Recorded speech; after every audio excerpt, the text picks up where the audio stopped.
المذيع بيسأله بيقول له لو قلت لك توصف لي نفسك بكلمة واحدة هتكون هي ايه؟ kind person.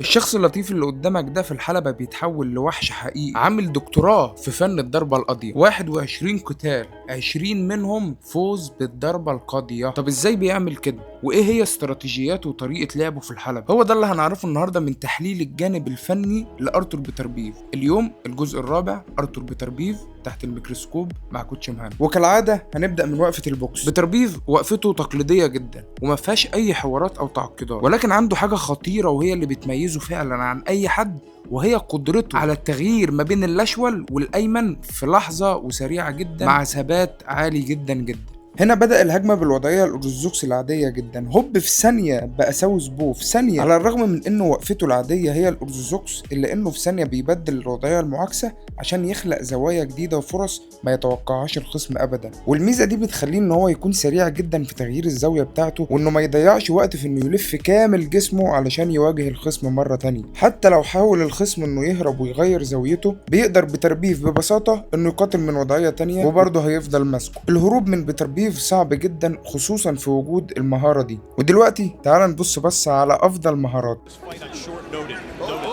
السيطرة على الحلبة.